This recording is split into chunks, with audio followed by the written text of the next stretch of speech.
everybody, and welcome back to another episode of your JFR, baby. As today, we're here talking about the Toronto Blue Jays as they went up against the Boston Red Sox in a 3-game series where the Blue Jays once again pulled away with another big series victory as we won 2-1 in this series, where we got some great pitching from almost every pitcher in Kenichi. Barreus had a pretty good outing as well, and not just that, Kevin Gossman threw 70 strikes, I think it was, who had just an amazing night, threw 88 pitches, and 70 of them were strikes.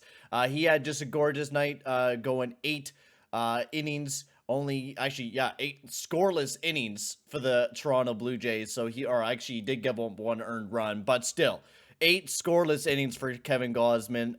Absolutely beautiful night for him. He just did absolutely terrific. But before we get into all that, I'd like to just say, if you are new to the channel, guys, make sure to smash that subscribe button and hit that like button as well. We do have a pretty good amount of baseball to talk about, so let's get right into talking about these bad boys. So, game 1 in the series, the Toronto Blue Jays took a L 2-1, where the pitching was really kind of the biggest part of this game. Yuso Kenichi had kind of a rough start to start off the game. He was giving up a few walks. Some of his pitches weren't hitting the strike zone. He had about 58 strikes in that game compared to the 91 pitches that he did have. This was a way better night than what he had in game 1. This is where he was kind of tuning up his game. He looked a little bit better in his delivery. He just honestly looked very confident at the mound, but once he kind of gets some guys on base, there was some moments of time where you could see that, he was starting to get overwhelmed. But honestly, he had a way better game than what he had in the first game, and he had a really good outing, 5 good innings, only giving up 1 earned run, and I think that was right at the 3rd inning as well. So honestly, he had a really good game for the Toronto Blue Jays. We just weren't able to get our bats going, and not just that, we also had a few errors defensively as well, where BOS threw it right over Vladimir Guerrero Jr. a few times, and had some runners get on base because of that fact. So that's also a thing to note. Like, I think if we cleaned up our bad defensive mistakes, like the 2 errors that BOS did have, I think we would have been way better off. So BOS definitely did clean himself up the rest of the game, but still, he's not having that hot of a bat.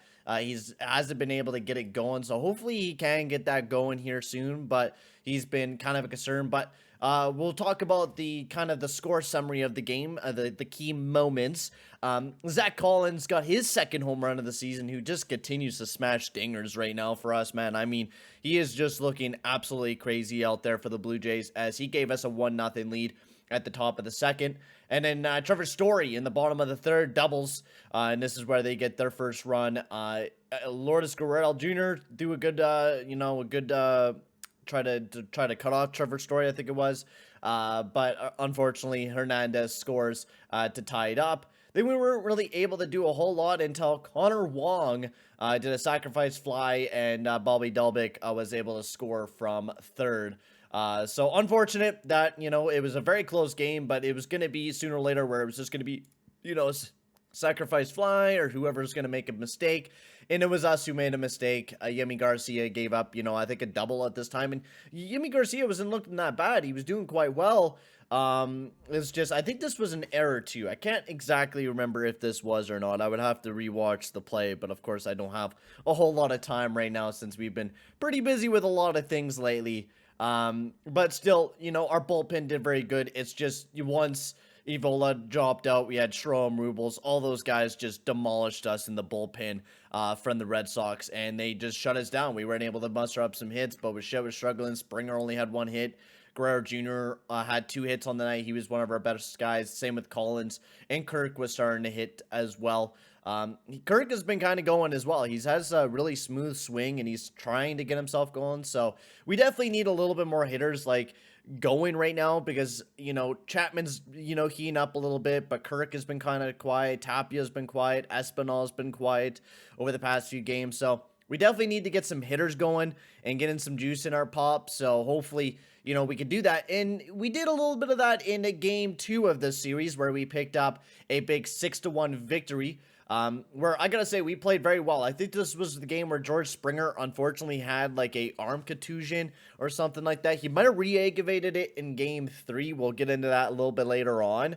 But Jose Barreu started this game against Nick Pivetta.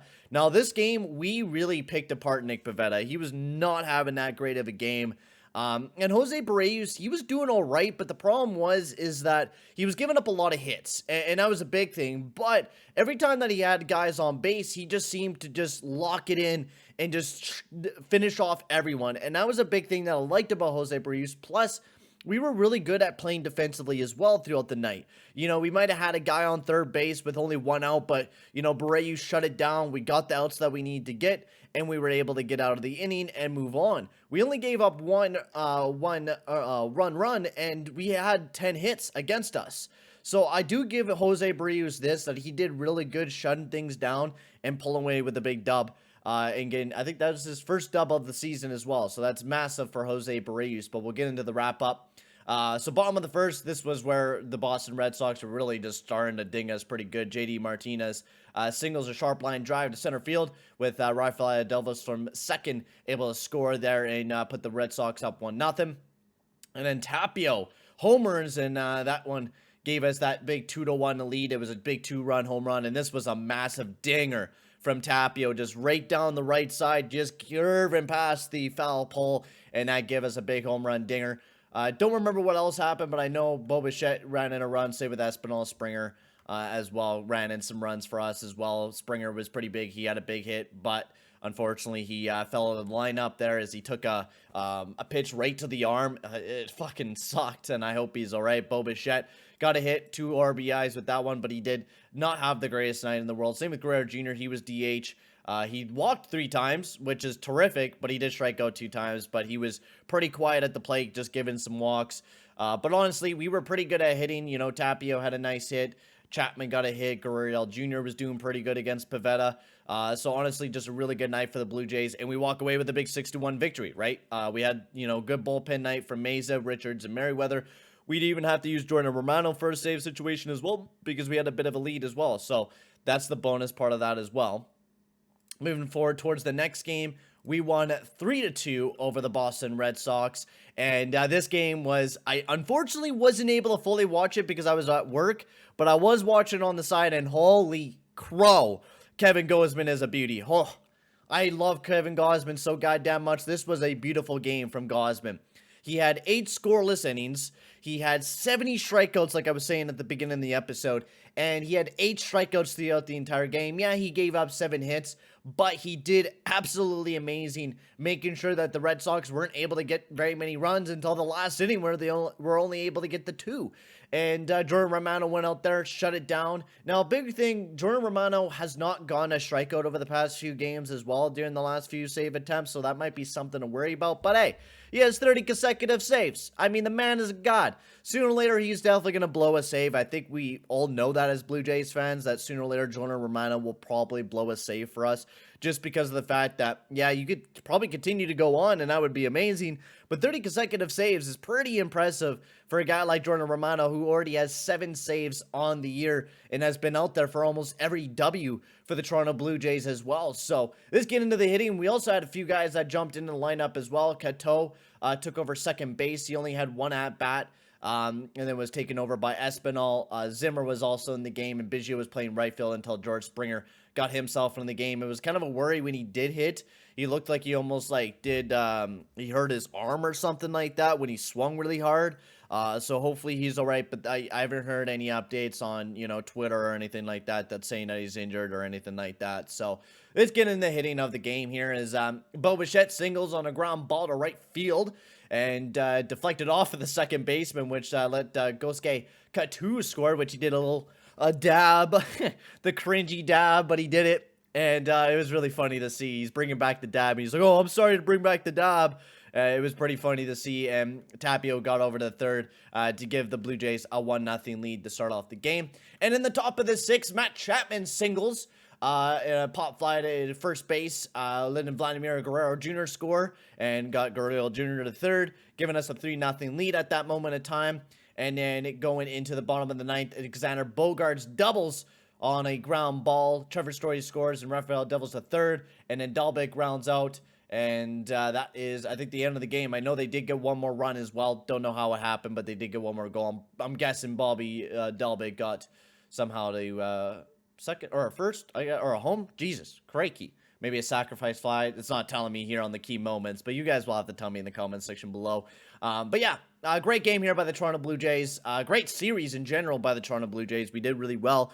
We played really well.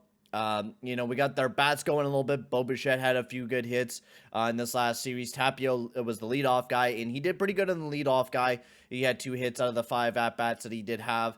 Bo Bichette did pretty good, and Guerrero Jr., he did pretty good as well. But the biggest guy was Kevin Gossman throughout this entire game. Gossman was absolutely amazing for the Toronto Blue Jays. I mean, when you have 70 strikeouts and you just are able to pick apart the zone pretty well, that's really impressive to me. So that's it, guys. We're going to be going up against the Houston Astros this upcoming weekend. So the series starts today at 8 p.m.